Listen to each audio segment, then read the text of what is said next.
കൂടുതൽ മെച്ചപ്പെടുത്താൻ വേണ്ടി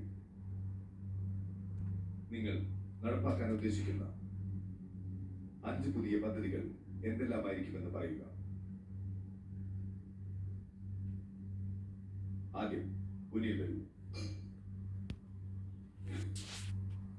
5 പുതിയ പദ്ധതികൾ. ഓക്കെ, ആദ്യത്തെ പദ്ധതി എന്ന് പറഞ്ഞാൽ ഇതുവരെ ഇല്ലാത്ത റൂൾ.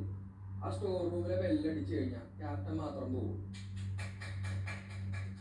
ഫസ്റ്റ് പദ്ധതി വേറെ ഒന്നുമല്ല, അത് അവിടെ നിന്ന് ഇന്നലെ നമുക്ക് ഒരു ഇൻസിഡന്റ് ഉണ്ടായി. ആദ്യം തന്നെ ഒരാൾ കയറി ചെന്നിട്ട് പിന്നെ ഫുഡൊക്കെ വരികയാണെങ്കിൽ അവർ തന്നെ എടുക്കുന്നത്. അത് നിർത്താൻ വേണ്ടിയാണ് സ്റ്റോർ റൂമിലെ ഈ ഒരു റൂൾ വരുന്നത്. അതായത് പുതിയൊരു കാര്യം. പിന്നെ അടുത്തതെന്ന് പറഞ്ഞു കഴിഞ്ഞാൽ നമുക്കിപ്പോൾ റൊട്ടേഷൻ ഉണ്ട്. എല്ലാവരും ഫുഡിന്റെ കാര്യത്തിൽ ഇപ്പോൾ ഓരോ ചെറിയ കാര്യങ്ങൾ ചെയ്തിട്ടുണ്ട്. അതായത് നമ്മൾ ഈ പറഞ്ഞ പോലെ ഏറ്റവും കൂടുതൽ കളവ് പോണ സ്ഥലം ഇപ്പൊ അവിടെ കട്ടുന്ന ആൾക്കാരും പിന്നെ കട്ട മുതൽ എൻജോയ് ചെയ്യുന്ന ആൾക്കാരും തമ്മിലുള്ള ഒരു യൂണിറ്റി കാരണം നമ്മളിതൊന്നും അറിയുന്നില്ല. ഈ ഒരു കാര്യം സ്ഥിരമായിട്ട് കൗണ്ടർ ചെയ്യാൻ വേണ്ടിയുള്ള ഒരേ ഒരു പരിപാടി എന്ന് പറഞ്ഞു കഴിഞ്ഞാൽ കിച്ചൺ ടീമിന്റെ റെസ്പോൺസിബിലിറ്റി മാത്രമല്ല ഇത്. ഈ പറഞ്ഞ പോലെ അവിടെ വെസൽ ടീമിനായാലും ആർക്കായാലും ഈ പറഞ്ഞ പോലെ ഇതിലുള്ള ആക്ഷൻ എടുക്കാനുള്ള അധികാരം ഉണ്ടാവും. ഈ ഒരു സംഭവം ഒരു ഇഷ്യൂ റേസ് ആണെങ്കിൽ ക്യാപ്റ്റനത്തെ റേസ് ആണെങ്കിൽ ഞാൻ എൻ്റെ ടീമിൽ ഉദ്ദേശിക്കുന്നത് ഞാൻ ക്യാപ്റ്റൻ ആവുകയാണെങ്കിൽ ഇതൊരു എല്ലാ ക്യാപ്റ്റനും എല്ലായിടത്തും ഒരു എല്ലാ ടീമിലെയും ക്യാപ്റ്റൻ വിമൻ ആയിരിക്കും. അപ്പൊ അതൊരു കാര്യമുണ്ട്. അതായത് ഇതുവരെ ഇവിടെ ക്യാപ്റ്റൻസിയിൽ വന്നേക്കണ എല്ലാവരും ഒരു സൈസ് നോക്കിയാണ് ക്യാപ്റ്റൻ ആക്കുക. കാരണം എന്താ വെച്ചാൽ ഇതുപോലത്തെ കാര്യങ്ങൾ നേരിടാൻ വേണ്ടി അതൊന്നും നോക്കുന്നില്ല. നമ്മളെല്ലാവരും കൂടി ഒരുമിച്ചായിരിക്കും ഈ പ്രശ്നങ്ങൾ റിസോൾവ് ചെയ്യുക. അതുകൊണ്ട് എല്ലാ ക്യാപ്റ്റനും വിമൻ ആയിരിക്കും എന്നുള്ളതാണ് എൻ്റെ ഒരു തീരുമാനം. അപ്പൊ അവിടത്തെ ആയാലും ഇപ്പൊ എല്ലാ ടീമും അങ്ങോട്ടും സപ്പോർട്ട് ചെയ്യാം. വെസൽ ടീമും കിച്ചൺ ടീമും കൂടി സപ്പോർട്ട് ചെയ്ത് നിർത്താൻ പറ്റുള്ളൂ.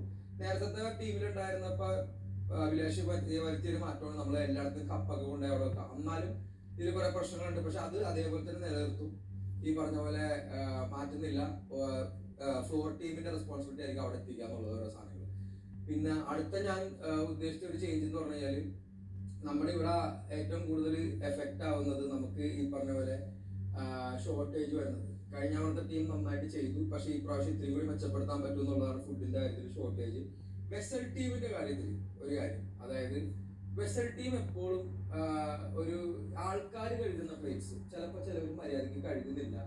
അതേപോലത്തെ ഒരു കാര്യങ്ങൾ നമുക്ക് ആരാണ് ഇത് ചെയ്തത് എന്നുള്ളത് ഒരു പ്രശ്നമാണ്. നമുക്ക് മനസ്സിലാക്കാൻ പറ്റുന്നില്ല ആരാണത്. പക്ഷെ അന്നത്തെ ദിവസം ഫുഡില്ല എന്നുള്ളത് ആണ് ആദ്യം എനിക്ക് ചെയ്യാൻ പറ്റിയ ഒരേ ഒരു കാര്യം. കാരണം വെച്ചാൽ ഇത്രയും ബാക്കിയുള്ളവർക്ക് വേണ്ടി ഒരു എന്താ പറയുക ഒരു കൺസേൺ ഇല്ലാത്ത ഒരാൾ ഈ പറഞ്ഞ പോലെ ആ ഫുഡ് കഴിച്ചിട്ട് അവിടെ ബാക്കി വെക്കും. ഇന്ന് രാവിലെയുള്ള ഇഷ്യൂ ഫുഡ് കഴിച്ചിട്ട് അവിടെ ബാക്കി വെക്കുക എന്നുള്ളത്. അപ്പൊ അറ്റ്ലീസ്റ്റ് ഒരു ദിവസത്തെ പണിഷ്മെന്റ് എങ്കിലും കൊടുത്തിരിക്കണം എന്നുള്ളതാണ് വളരെ വളരെ ഇമ്പോർട്ടന്റ് ആയിട്ടുള്ള കാര്യം. ഈ കക്കലും കട്ട മുതൽ എൻജോയ് ചെയ്യണതല്ല അല്ല ഏറ്റവും വലിയ ഇമ്പോർട്ടന്റ് എന്ന് പറഞ്ഞു കഴിഞ്ഞാൽ ബാക്കിയുള്ളവരുടെ മനസ്സിലായ കൺസേൺ ഇല്ലാത്തതാണ് ഏറ്റവും വലിയ കാര്യം. അതായത് കക്കണതൊക്കെ ഇവിടെ എല്ലാവരും കക്കുന്നുണ്ട്. നമുക്ക് അതുകൊണ്ട് ഒരാളെ തെരഞ്ഞെടുത്ത് പറയാൻ പറ്റില്ല. പിന്നെ അടുത്തത് ബാത്റൂം ആയിരുന്നു ഈ ആഴ്ച ഏറ്റവും ശോകമായിട്ടുള്ള കാര്യം. ബാത്റൂമിൽ കുറവ് ആൾക്കാരുണ്ടാവുള്ളൂ.